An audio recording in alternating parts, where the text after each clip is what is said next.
The planet didn't have a proper name. It had a catalog number, Verac 9, Union Survey Division, filed under geologically inert, no commercial value, no habitation potential, no further assessment required. 14 words. That was all anyone had ever thought Verac 9 was worth. Marcus Hale figured that made 2 of them. He brought Mule down through the upper atmosphere just before local dawn, which didn't mean much because Verac 9 didn't have a sun worth the title, just a pale smear of light behind permanent cloud cover, the kind of gray that didn't change from morning to afternoon to night. The planet existed in one long, colorless exhale. The surface was ash and compressed rock and the occasional scar in the crust where something old had burned. There were no trees, no water, no wind.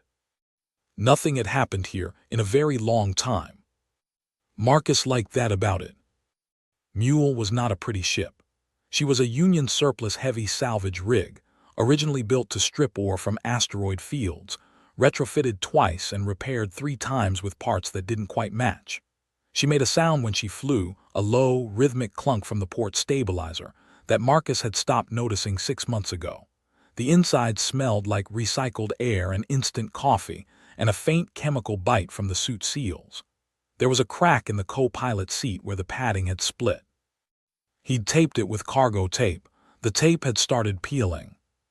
He didn't fix it. He sat in the pilot seat and watched the surface of Verac 9 come up to meet him on the forward display. The terrain scanner ran its pass. Rock, more rock, a ridge system along the eastern quarter, compressed and fractured like something enormous, had pressed down on it from above, a long time ago. The metal detector came up quiet everywhere except one patch near that ridge. He'd found trace deposits before. Iron, mostly. Compressed nickel. Once, on a moon near the Keth border, he'd pulled up a decent cache of titanium alloy and sold it to a Union recycling depot for enough to fuel Mule for 4 months. This wasn't that kind of reading. He looked at the scanner again. The reading was not trace.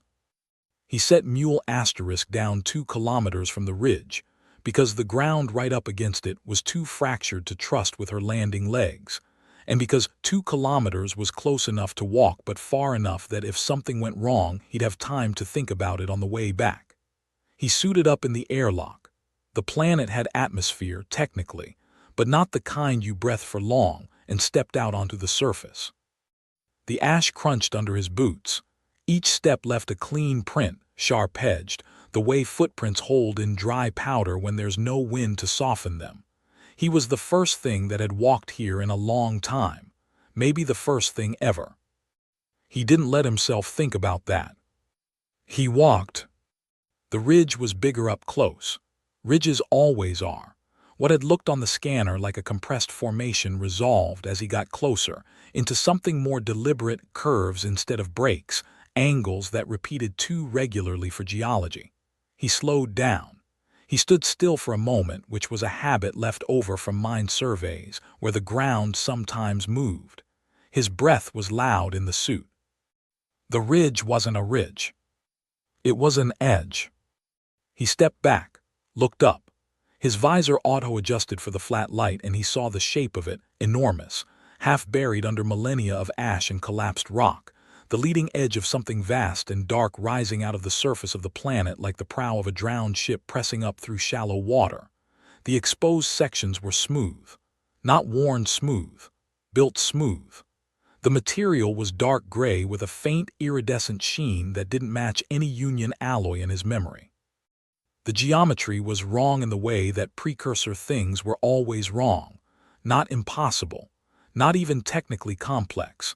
Just slightly outside the vocabulary of shapes that normal engineering produced. Marcus stood there for what was probably 3 minutes. He said out loud to no one, right then. He walked around it. The exposed section was maybe 400 meters long. The buried section, he was guessing from the shape of the terrain deformation, the way the ridge system radiated outward from this point like something had come down very hard and been there ever since, was much, much larger. He'd studied precursor vessels in Union archives, the way salvagers studied things they'd never touch, Theory. Dimensions. Cataloged site reports from the 3 confirmed precursor locations in Union space, all of them stripped to nothing by the Union Science Directorate and classified before anyone independent could get within sensor range. This was not a stripped site. This was intact. He told himself he was walking around it to assess. That was the professional behavior. That was the trained behavior. He had a scanner. He was taking readings. He was filing them mentally for a report he would absolutely submit to the appropriate authorities as required under Union Salvage Statute 12 and its 17 subsections, which he had read once and remembered the way you remember the terms of a contract you sign because you don't have a choice. He kept walking. The ship, because it was a ship, he could see that now, the whole vast buried profile of it pressing up through the planet's skin, the way the land curved around it for kilometers in every direction like the ground itself had accepted the intrusion and organized accordingly, was enormous in a way that misfired something in his depth perception. He would look at a section, and his brain would file it as a structure of normal scale, maybe a building, maybe a large industrial installation. And then something would recalibrate. A feature he'd assessed as a door-sized rectangle revealed itself, by comparison to the terrain, to be the size of a Union cruiser's hangar bay, and the scale would reset. 14 kilometers. He came to that estimate in stages, checking his scanner readings and then checking them again, and the number kept coming out the same. The largest Union warship in current service was 3.2 kilometers. He knew that because he'd seen one once, in orbit above the Keth homeworld, and it had stopped conversation at the observation deck for a full minute. This was 14. He stood at what seemed to be the forward section. He was guessing. Precursor ships didn't follow standard orientation conventions, and there was a section of exposed hull that curved inward slightly, the geometry suggesting something intentional, a designed concavity in the armor. Not damage. Feature. He touched it. His gloved hand pressed against the hull material, and it was through the suit, through the insulated gloves, warm. Not ambient warm. Not the kind of residual heat a rock holds from a star it hasn't been near in geological ages. Warm the way metal is warm when there's power running through it somewhere deep inside. Warm like something alive in a resting state. Warm like a hand. He pulled his hand back. The concavity shifted. Not much, not dramatically. A section of hull the size of a large door recessed inward, the edges separating with a precision that made no sound, no hiss, no mechanical grind, nothing. Silence. And then a space where there had been solid hull, dark inside, and from somewhere in the dark a light came on. Not a bright light. A soft, deep amber like firelight filtered through old glass. It lit a corridor just wide enough to walk through. Marcus looked at it for a long time. He thought about Union Salvage Statute 12 and its 17 subsections. He thought about the enforcement cruiser that had impounded his last cargo because a manifest timestamp was 90 seconds off. He thought about the review board and the hearing and the Keth administrator who had looked at him the way you look at something stuck to your boot and asked him, in that flat bureaucratic tone the Union reserved for humans, whether he understood the severity of what he'd done. He thought about the 2 years he'd been out here since then, burning quiet routes between dead rocks, trading in trace metals and silence. He picked up his kit and walked in. The corridor ran straight for about 30 meters and then opened into a space his visor rendered as enormous. A chamber with a ceiling too high to see clearly in the amber light, walls that curved away on both sides. It was not a cargo bay. The surfaces were covered in what he first read as decoration, relief patterns cut into the walls in orderly rows, and then his eyes adjusted and he understood they were not decoration. Interfaces. Row after row of them, running floor to ceiling on every wall. The markings organized in groups and clusters with spacing that followed a logic he couldn't read but could feel, the way you feel grammar in a language you don't speak. There was structure here. There was intention. He moved deeper. There was a raised platform in the center of the chamber. On it, a single console larger than the others, the markings denser, the surface material slightly different, darker, more matte. He walked to it. He looked at the markings. Something happened in his brain. It wasn't translation. He didn't suddenly understand the language. It was more like recognition. The way you recognize a tune before you remember the name.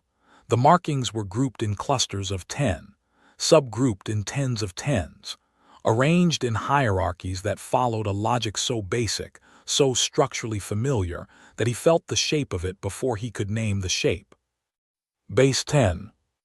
It was all base 10. He was an engineer. He had grown up on multiplication tables and metric conversions and the decimal system that humanity had used for every calculation it had ever made. He'd never thought about it as a choice, the same way he'd never thought about breathing as a choice. It was just how numbers worked. Every species in the Galactic Union used base 12. The Keth, the Vral, the Maron, the Gal, 12. 12 fingers, 12 months in their calendars, 12 divisions in their mathematics. He'd had to relearn basic arithmetic when he'd first started working union contracts, converting between the systems, and it had felt that was the word he'd always used for it, asterisk wrong. Not difficult, wrong, like writing with the wrong hand. This didn't feel wrong. He put his hand on the console. Every interface on every wall came on. Not amber now. White, bright and clean and steady, and for a moment Marcus did not move because the light was coming from everywhere at once, and the chamber was enormous and he was alone in it, and every surface was alive. He stood very still. He was not afraid. That was the thing he would think about later, much later, lying in his bunk on asterisk mule with the lights off, that he had not been afraid. He should have been. Every training protocol he'd ever absorbed said that an unknown structure of unknown origin activating in response to your presence was a threat until proven otherwise. There were procedures. He knew the procedures. He had not been afraid. He had felt, standing in the light of a dead ship, waking up on a dead planet, something closer to the opposite. Like something that had been very quiet for a very long time, had finally found a frequency it could use. He looked around the chamber. The interfaces hummed with light. The console under his hand was warm and solid and waiting. Right, he said to the ship, to the empty chamber, to the amber-turned white light that was waiting for something from him. Let's see what you've got. The ship did not answer. Not yet. But somewhere deep in the structure, so far down he felt it more than heard it, something like a heartbeat started. Steady, patient. Like it had been waiting for exactly this long, and that was fine. The first night he slept in his suit, back against the console, because he didn't trust the ship's air and he didn't trust himself not to want to. He woke up and all the interfaces were still on. He'd half expected them to be dark again. Expected the whole thing to feel like a fever dream in the gray Varak 9 morning, the kind of thing a man alone too long starts building out of rock formations and wishful thinking. But the light was there, white and clean and steady, waiting. He went back to Mule Asterisk, made coffee, sat in the cracked co-pilot seat and looked at the whole readings on his scanner for a long time. Then he went back in. He did that for 3 weeks. The pattern of it became a kind of discipline: coffee, scanner check, walk to the ship, suit check at the iris inside. He mapped the accessible sections the way he mapped any new site, starting from what he could confirm and working outward. The first chamber, a corridor branching left. A second chamber larger, lined with what he eventually decided were engineering bays, not because they looked like engineering bays but because the layout rhymed with function. Somewhere to build things, somewhere to run them. He did not go deeper than he could trace back. Not yet. The interfaces didn't explain themselves. They didn't flash a tutorial or run an orientation sequence. They just existed, organized and patient, The markings grouped and layered in structures that he kept circling like a word on the tip of his tongue. He'd stand in front of a panel, and his eyes would move across the symbols, and something in the back of his engineering brain would tick, tick, tick, not understanding, but the asterisk outline of understanding, the shape of where understanding would eventually sit. Base 10 was everywhere. He started writing things down on the back of salvage manifest forms because he hadn't packed an actual notebook because he'd expected trace metal, not this. Numbers, groupings, the relationships between clusters of symbols. He filled 6 forms on the first week and started on a 7th. On day 19, he called Yara. He almost didn't. Calling meant using the long-range relay, which meant a signal log, which meant a record. He sat with his thumb over the connection key for a while. He called her. She answered on the second ping, which meant she was in her office at the University of Lagos, because she was always in her office. She had the kind of dedication to work that other people called admirable, and that Marcus privately categorized as grief in a lab coat. "I thought you were dead," she said. "Not quite. Where are you?" "Verac 9. A pause. "That's not even a real planet." "No, but there's something on it." He held the scanner readout up to the camera. "I need you to tell me what this looks like to you." Another pause, longer. "Marcus." "I know. That's a precursor hull signature." "I know. That's a..." She stopped. He heard her chair, he heard her stand up. "How big?" 14 kilometers. The silence that followed was the kind you only get when someone is doing the math and not liking the answer. 14. 14. Marcus, the largest confirmed precursor vessel on record, is 3.1. "I know what the record is, Yara." "It's intact." "Fully." "How do you know it's fully intact?" "Because it let me in." The silence this time was different. Not math. Something closer to the feeling you get standing at the edge of something with no railing. "It let you in," she said. "The hull opened when I touched it. Interior systems are operational. There's an AI, I think there's an AI, it hasn't spoken yet, but there's something running." And Yara, he paused, looked at the manifest form covered in his own cramped handwriting. "The interface language, it's base 10. She said nothing for long enough that he checked the connection. "Base 10, she said. "All of it, every grouping, every hierarchical structure, every..." "Marcus, every species in the Union uses base 12. Precursor sites have always been assumed to follow." "I know what's assumed. I'm telling you what I'm looking at." Another silence, shorter this time. Yara processed things fast when she stopped arguing. "Send me your coordinates," she said. "Yara, send me your coordinates or I will find you through the long-range signal log, which you are aware I have access to." She did have access to it. She'd gotten it the same way she got most things, by being relentless in a direction most people found unreasonable, until the people standing in her way decided she was someone else's problem. He sent her the coordinates. She arrived 22 days later on a transport she'd chartered under a geological survey permit, which was Yara's version of subtlety. He met her at the landing site. She stepped off the ramp and looked past him at the ridge, at the exposed hull catching the gray light with that faint iridescent sheen, and she said nothing at all. She stood there for a full minute. Then, "Right, show me." He showed her. She moved through the first chamber the way she moved through everything, quick, precise, stopping at irregular intervals to look at something from 2 or 3 angles before moving on, like she was cross-referencing against an internal catalog. She was carrying a proper research scanner. She had actual notebooks, 3 of them.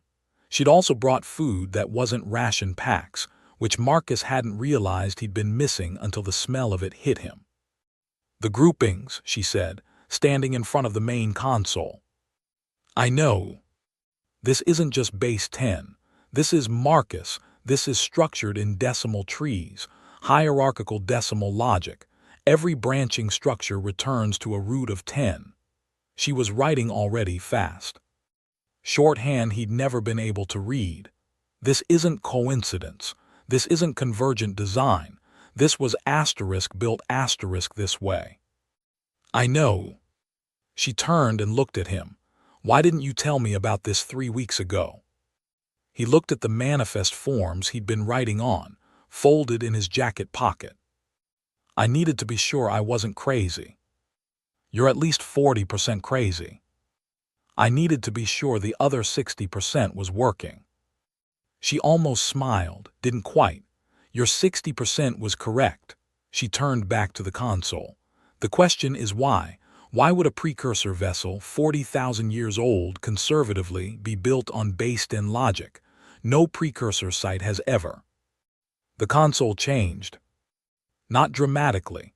A section of the surface shifted, the markings rearranging slowly like sand settling into a new pattern. Both of them went still. Yara's pen stopped moving. The new arrangement held for a moment. Then a sound. Not mechanical, not the hiss of atmosphere or the vibration of a power system cycling. A voice, or the closest thing to a voice that something very old makes when it is trying to use frequencies a biological organism can process. Low, resonant, each syllable separated by slightly too much space, the way a person speaks a language they learned from a book and are now using for the first time in conversation. Inheritors. Plural, Marcus noticed that. The air in the chamber did something, not colder, not warmer, but denser asterisk, the way a room feels when someone important walks into it. We built in your mathematics, the voice said, because we knew you would be the ones to find it. Yara looked at Marcus. Marcus looked at the console. We knew, the voice continued, because based-in cognition produces a specific architecture of thought, non-hierarchical, lateral, resistant to monostructure. In our observations of 112 spacefaring civilizations across 400,000 years, only 3 developed based-in mathematics as their native logic system. A pause. The other 2 did not survive their first contact with hierarchical power. The chamber was very quiet. You did, the voice said, though not without cost. That landed somewhere below the chest. Marcus did not look at Yara, he looked at the console. The surface was still.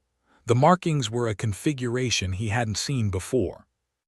What are you? Yara asked. A caretaker system. I have maintained this vessel through 4 extinction events, 2 galactic-scale wars, and 37,000 years of waiting. I do not have a name. The builders did not name things they considered functional, a beat. You may call me what you like. What did the builders call themselves? Yara asked. They didn't. They considered nomming oneself an act of territorial claim. They found the practice provincial. Marcus said, what does the ship do? The voice paused, not a processing pause, a considered one. Everything you need it to. That's not an answer. It is the only accurate one. This vessel was designed as a conditional instrument. Its capabilities are determined by what is needed, not what is wanted. I cannot give you a capabilities list because the list changes. Another pause. What I can tell you is that every system currently built on base 12 logic, every ship, every station, every weapons platform operated by the civilization you call the Galactic Union, is, from this vessel's perspective, a door with the key still in the lock. Yara's pen had stopped moving again. Marcus looked at the manifest forms in his pocket. 6 forms, covered in numbers that had ticked at the edge of understanding for 3 weeks. He'd filled them because the alternative was to sit still, and the thing he'd been running from on 6 months of quiet routes through dead rock systems did not respond well to sitting still. He hadn't let himself name what he was running from. He didn't name it now. The Union will come, he said. Yes, the voice said. When they find out this exists. They will come before they know what it is, the voice said. Power structures move toward anomalies. It is reflexive. They will not understand what they are approaching until they are already here. And when they get here, that, the voice said, will depend on what you decide before they arrive. The light in the chamber was steady and white, and the ship's heartbeat, that deep, below-hearing rhythm Marcus had felt on the first night, was running at the same pace it had run since he'd touched the hull. Patient, unmoved. Like it had been waiting 40,000 years, and a few more weeks was nothing. Like it had been waiting for exactly one type of mind. Like it had always known it would be theirs. Marcus folded the manifest forms smaller and put them back in his pocket. He looked at Yara. She was looking at the console, jaw set the way it got when she was 3 steps ahead and didn't like where the path ended. He said, "We're going to need more people." She said, "I have a list." He almost laughed. He sent his first real coordinates, the true ones, not the false location reports he'd been filing that night.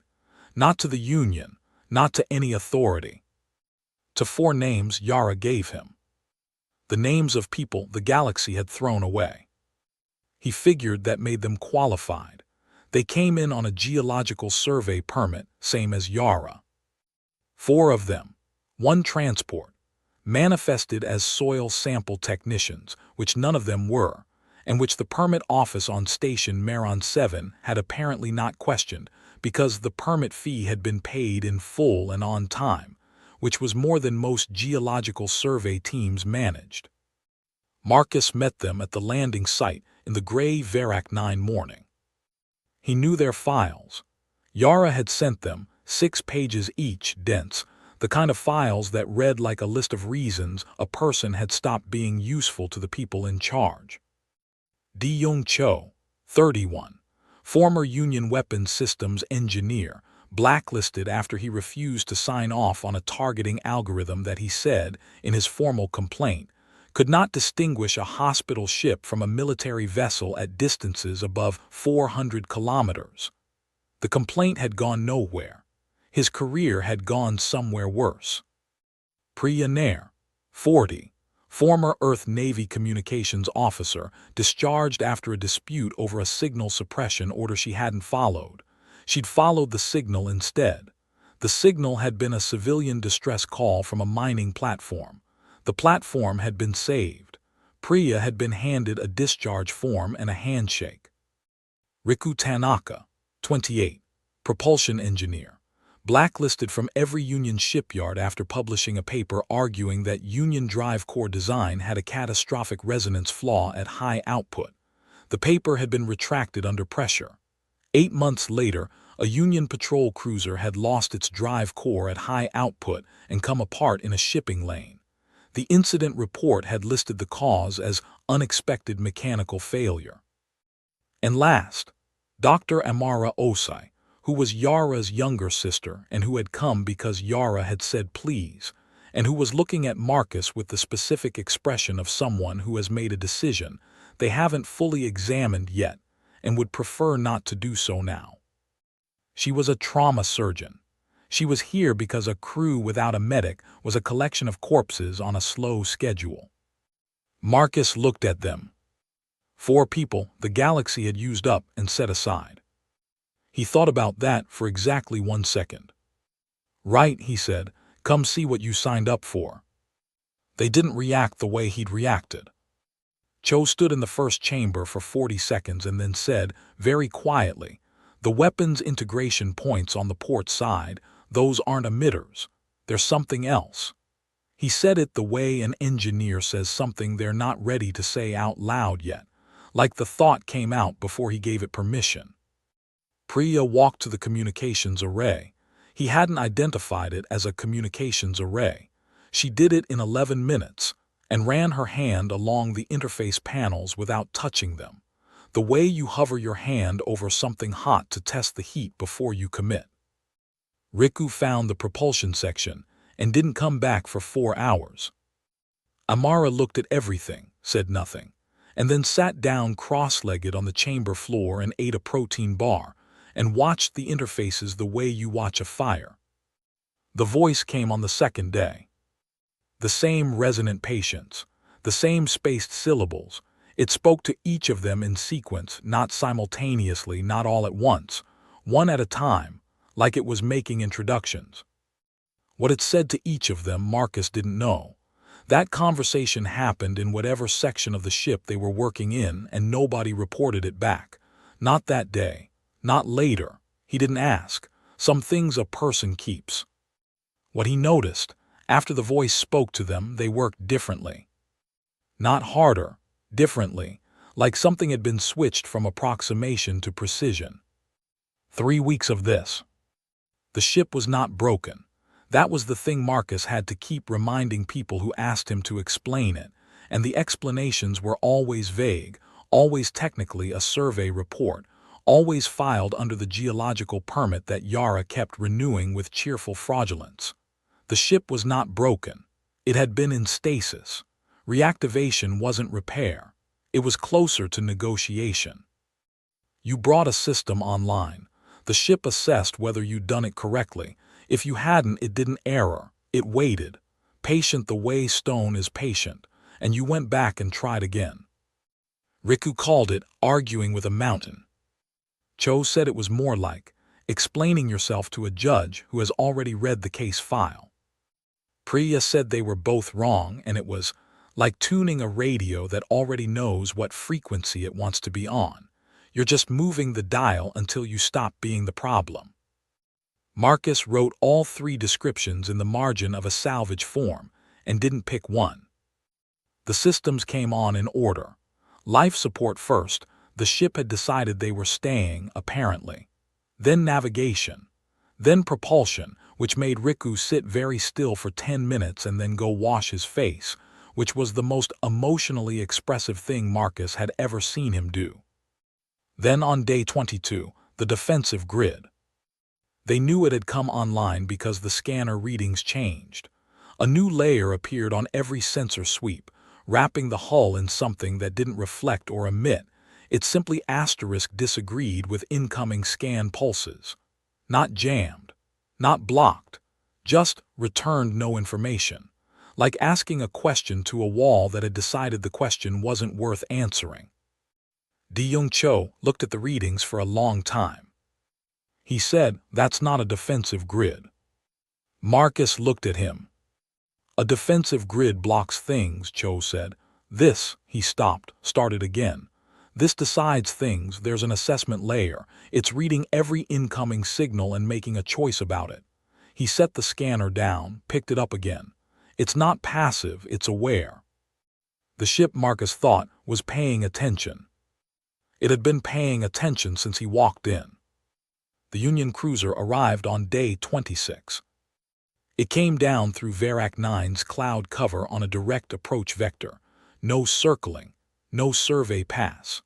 Someone had filed a flag on the geological permit, maybe the renewal, maybe the fact that a second and third transport had landed at the same site in the same month, which was unusual for a dead rock with no commercial value. It was a mid-class enforcement cruiser. Union registration, Keth crew, about 400 meters long, which on any other day would have seemed like a significant amount of ship. Marcus was outside when it came down.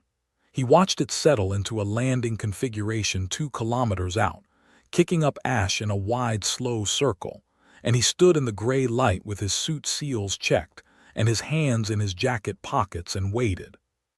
The channel request came through his suit comm. He answered it. Unregistered salvage operation. The voice was flat. Keth, that particular register of flat that wasn't bureaucratic neutrality but contempt performing bureaucratic neutrality.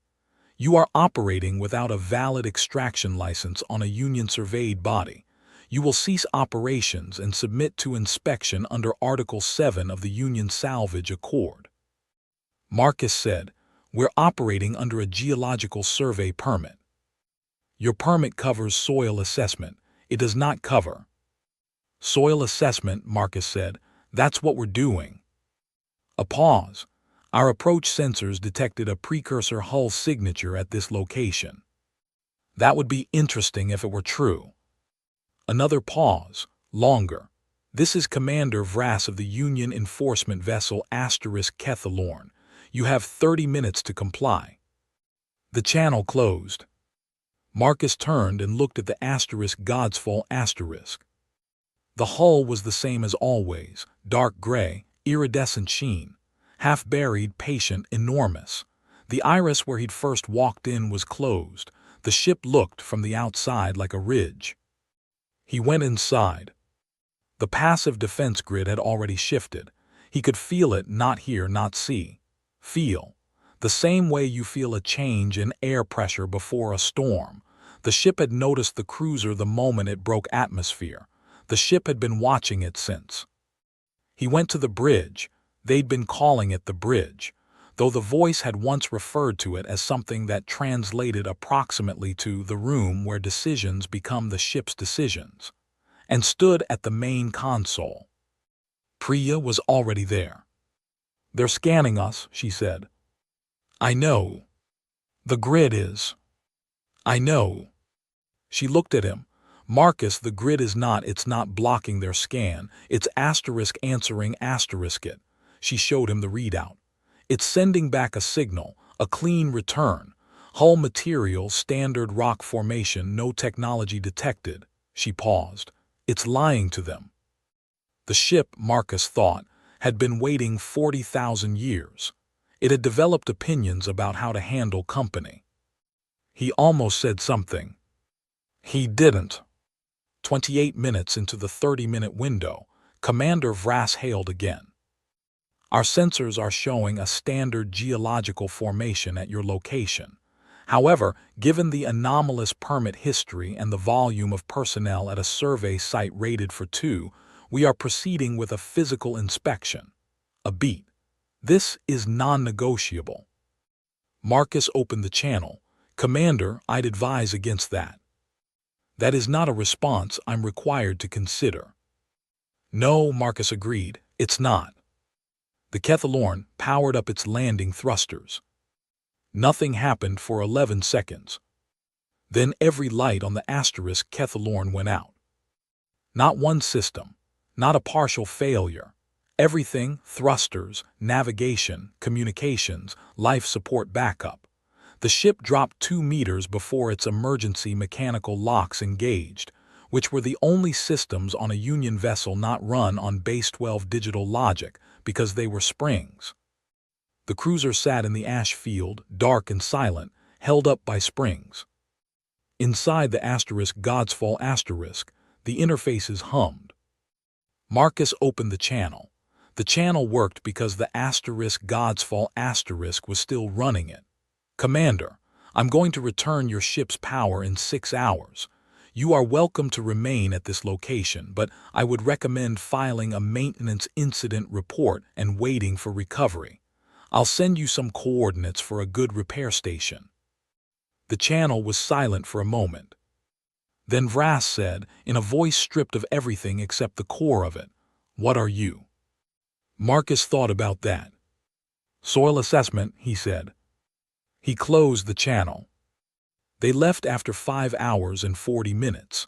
Thrusters back on, navigation back on, the Kethalorn lifting in a wide arc and climbing hard through the cloud cover without circling, without a parting transmission, without anything except the shrinking shape of it on Priya's tracking display until it was gone. The ash field settled. The gray light sat on everything the same as always. Marcus went back to the bridge.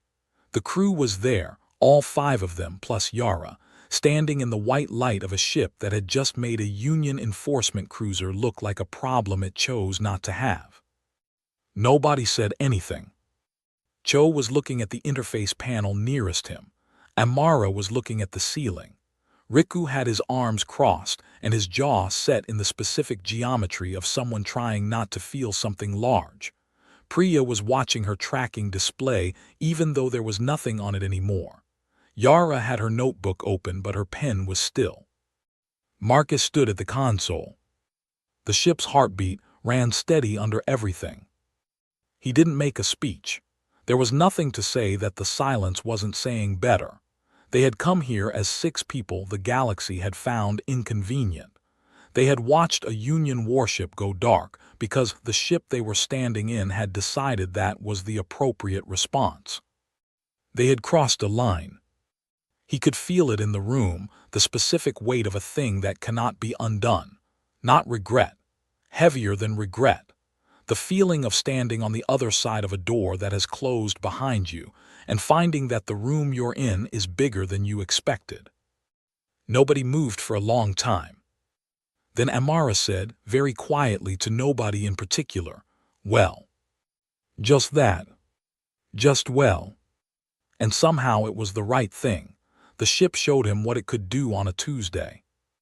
Or what Marcus had decided was Tuesday, because 5 weeks on Verac 9 had dissolved the actual calendar into something theoretical, and Tuesday felt right for a revelation that changed the shape of everything.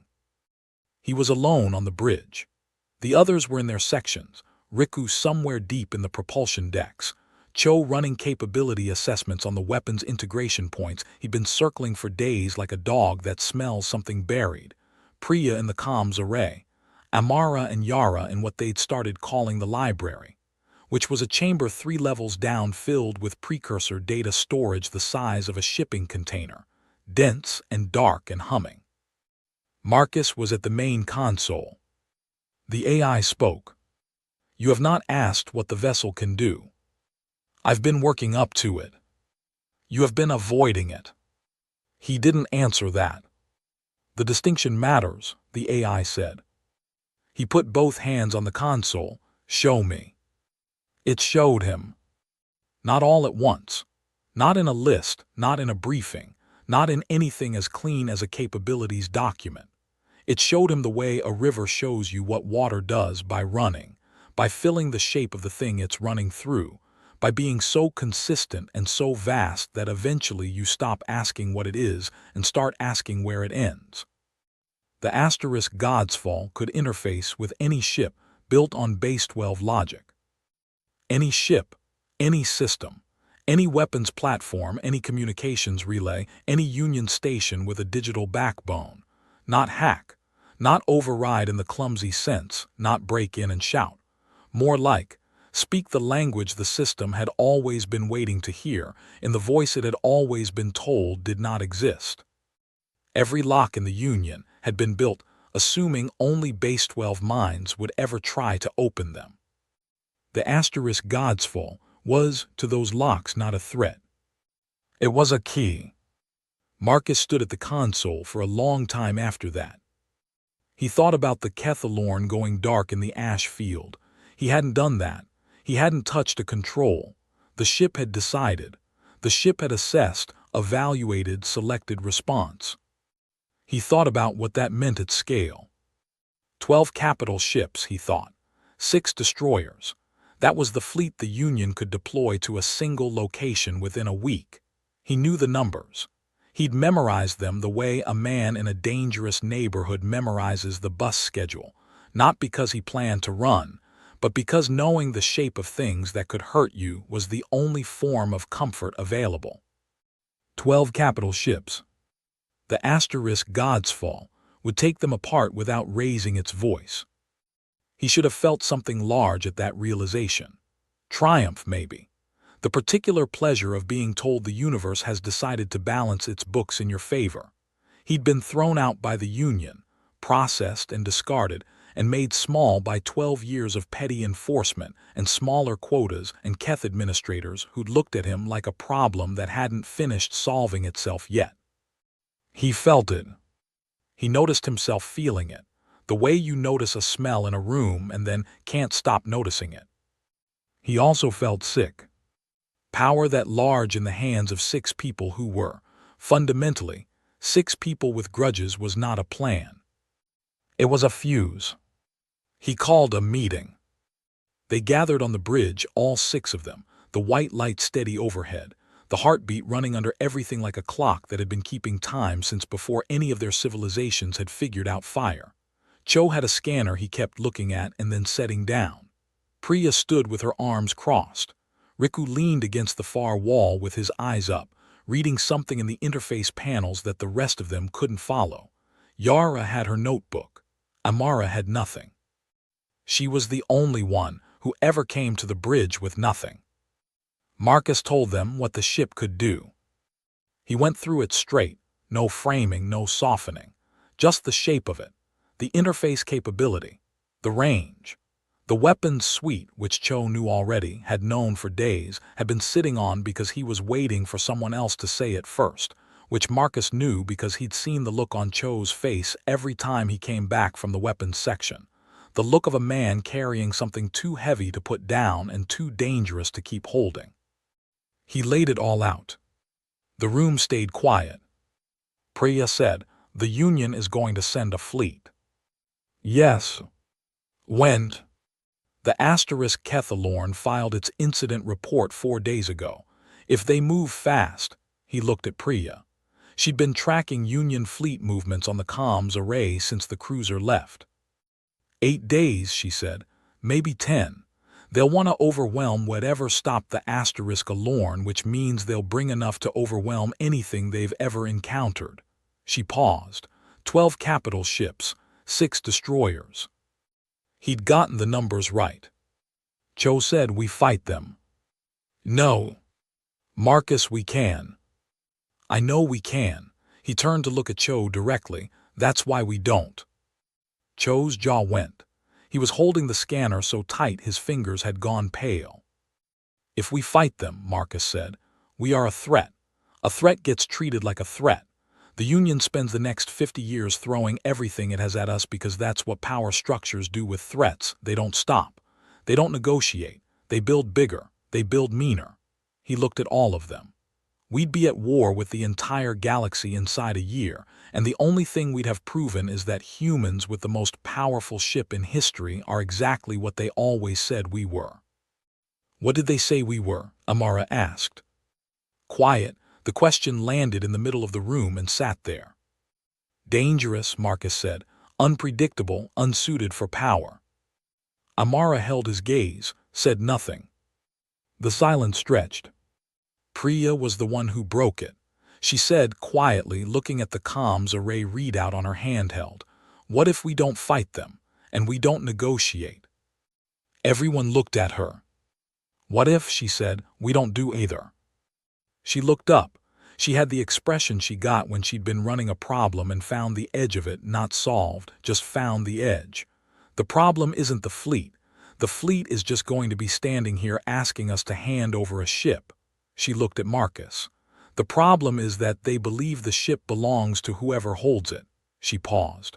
"What if it doesn't belong to anyone?" The white light sat on everything. Marcus said, "Keep going." 40,000 years of precursor science, Priya said. "Engineering, medicine, materials, navigation, it's all in the ship, all of it. The library downstairs." She glanced at Yara. Yara had stopped writing. "The Union has spent 200 years hoarding every fragment of precursor data they could find, classified, controlled, rationed to approved research institutions at approved rates for approved purposes. A beat. What if every species got all of it at once, simultaneously? Before the fleet arrives." Cho put the scanner down. Riku turned away from the wall. "They can't suppress it," Priya said, "if it's already everywhere." The broadcast took 11 hours to prepare. Priya ran it. Yara and Amara handled the data organization, 40,000 years of precursor knowledge indexed and structured so it could be received, not just transmitted, because a signal no one could parse was just noise. Riku kept the power system stable through what turned out to be a sustained output draw that would have burned out every ship in the Union fleet twice over. Cho ran a passive defense perimeter and did not say anything about the weapons systems, which was its own kind of discipline. Marcus sat at the main console. The AI said, "You understand this cannot be undone?" "Yes." "The information will propagate. Smaller civilizations will gain access to technology they are not prepared for. Some will use it destructively. Some will use it to survive." A pause. "Yes," the AI said, "some will." The Union used it to control. For 200 years, they controlled who got to know what, and they used that to decide who mattered.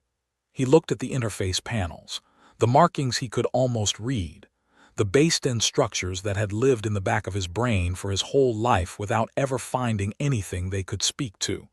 I'm not interested in doing that better. I'm interested in not doing it. The AI said nothing.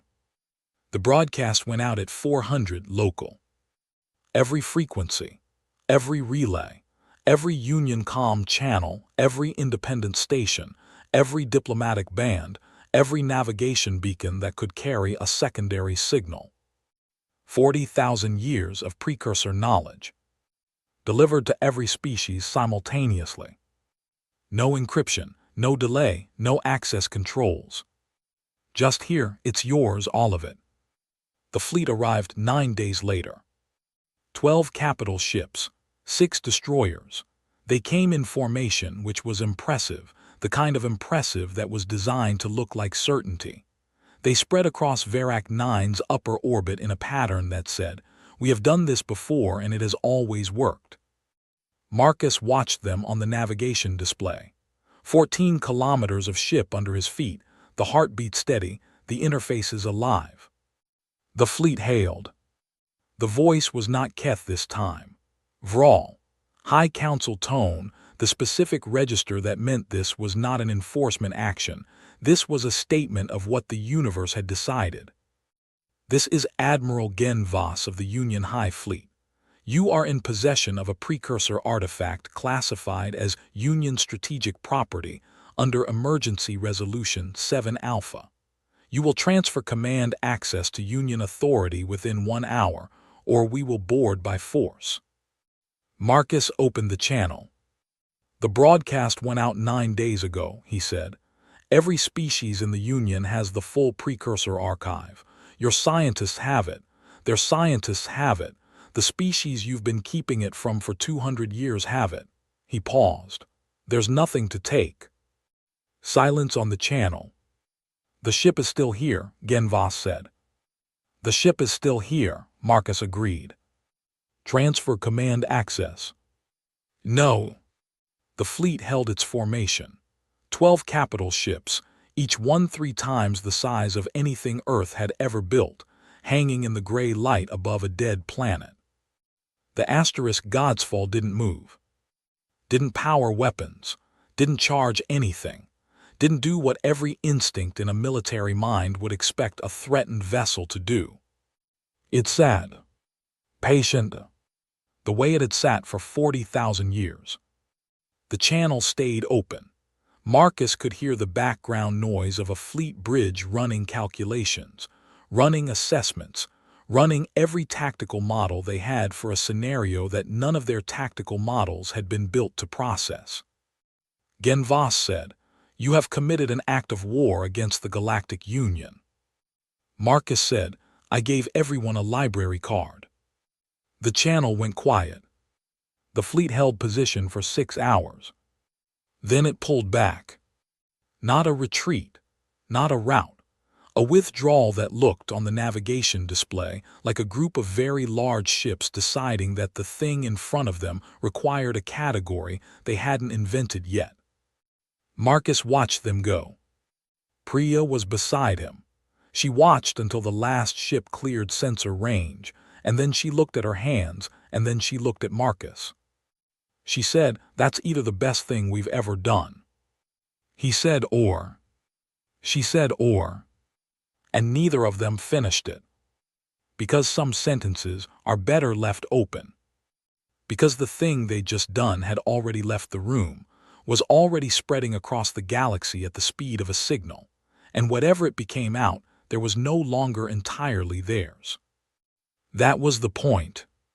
That was always the point. The galaxy did not take it well.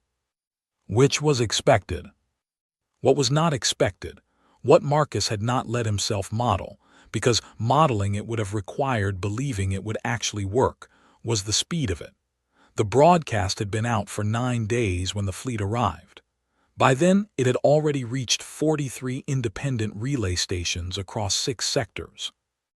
By the end of the first month, It had propagated through every major comm network in the Union, the Outer Fringe, and two civilizations that officially did not have contact agreements with anyone.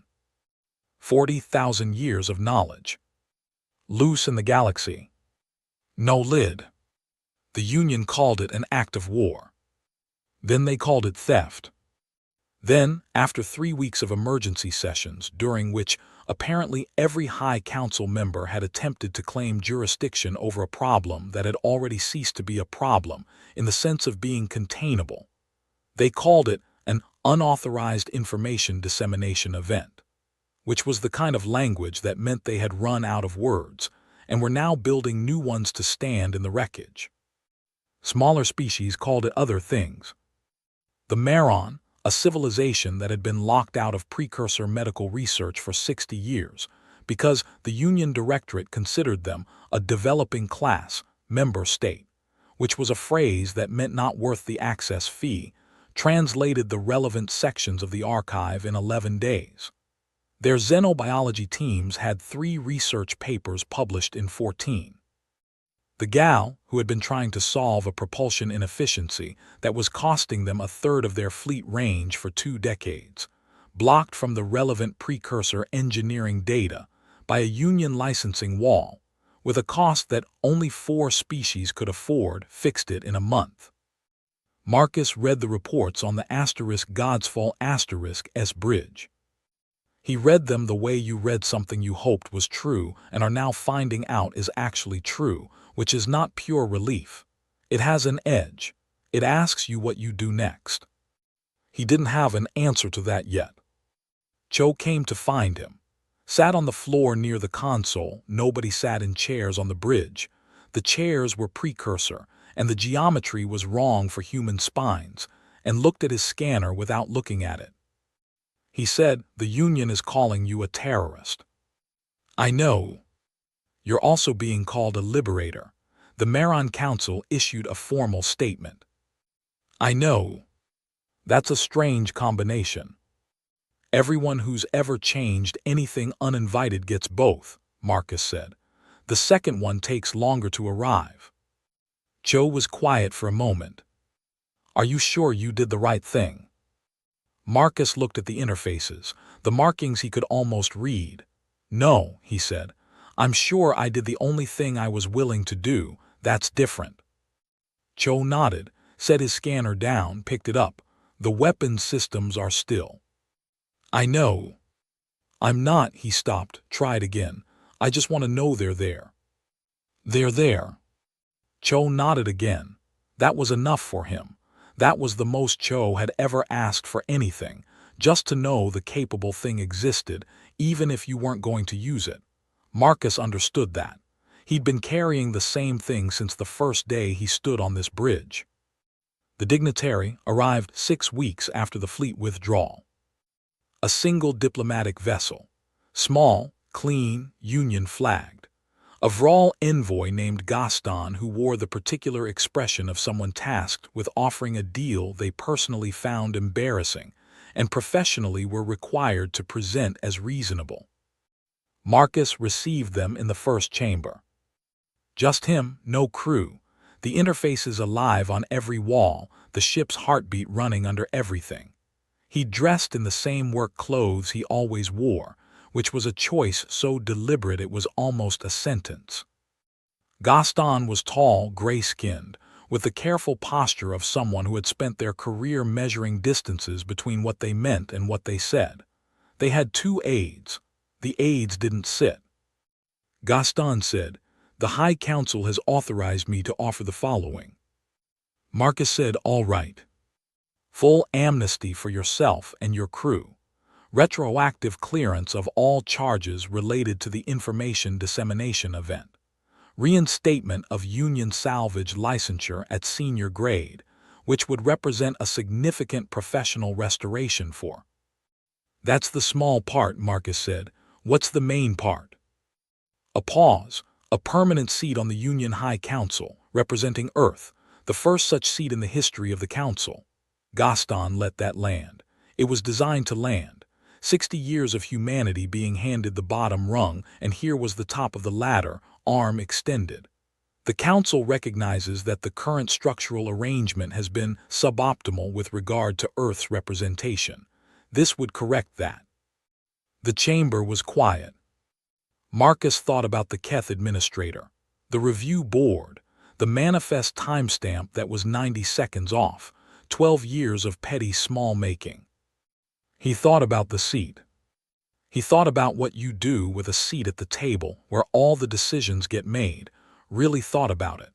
The way you think about something you want badly enough that you have to be careful. You become the table. That was the thing. You sat in that chair long enough and the chair got into you. You started making the same calculations, drawing the same lines, deciding the same things were necessary. You started looking at the GAL propulsion problem and thinking, licensing structure. You started looking at Maron medical research and thinking, developing class. Not because you were corrupt. Because that's what the room did to the people in it. He said no. Gaston did not blink. The Council. The Council wants the ship, or if they can't have the ship, they want me inside the fence, which is the next best thing. He kept his voice level, not cold. I'm not interested in being inside the fence. Then what? Gaston said, and for a moment the diplomatic register slipped and underneath it was something real, not anger, not contempt, genuine incomprehension. What do you want? Marcus looked at him for a moment. It was a fair question. He'd been asked it before. The AI had asked it. He still didn't have a clean answer. What he had was something smaller and harder to hold. He parked the *Godsfall* 3 weeks later. Not on Verac 9. In neutral space. The Drell corridor, 6 light-years from the nearest Union territorial boundary, in a stretch of nothing that belonged to no one because no one had ever found it useful enough to claim. He brought the ship in and held position and opened a broadcast on every channel. He kept it short. The *Godsfall* is here. It will remain here under human watch. It will not attack anyone. It will not be surrendered to anyone. It is not a threat. He paused. It's a reminder. He closed the broadcast. Priya looked at him from the comms array. A reminder of what? That we had it, and didn't use it to take anything. The room was quiet. Some species won't understand that, Amara said. No. Some will think it's a trap. Some will eventually understand it, Yara said. Not a question, she was writing. Eventually, Marcus said. That was enough. That was the only metric available for things that mattered in the long run, eventually. You didn't get to see it. You put it in the ground and trusted it would grow in the direction of light, which it might, or in some wrong direction you hadn't modeled, which it also might. Either way, the seed was in the ground. Either way, you were done standing over it. The night after the broadcast, he was alone on the bridge. The crew was asleep. The ship's heartbeat ran steady.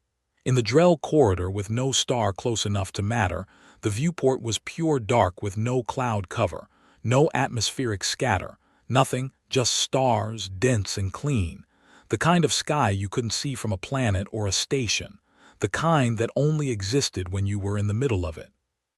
He stood at the main console. The AI said, "What do you want now?" Same question Gaston had asked. Different weight. Marcus looked at the viewport for a long time. The stars didn't move. They never moved on the scale a single human being could observe. They just were, patient and numerous, doing the only thing stars knew how to do, burning through the fuel they had, for as long as they had it, without asking whether it was worth it. He said, "Show me what else the precursors left." The console changed.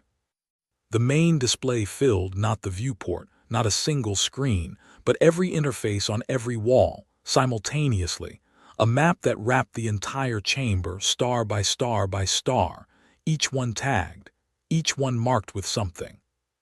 Sites. Hundreds of them. Thousands. Each one a dead planet, a buried moon, an asteroid field with a signature that didn't match its geology. Each one with a marker in precursor notation, base 10, clean, readable, that meant, here. We left something here too. The map kept expanding. Marcus stood in the middle of it. He was 34 years old. He had a cracked co-pilot seat with peeling cargo tape and a salvage rig that made a noise when she flew, and 6 people he'd trust with most things. He had a ship that was 14 kilometers of patient, waiting capability, and a galaxy that was, right now, arguing loudly about what to do with a man who had given it a library card. He had a map. He said how many.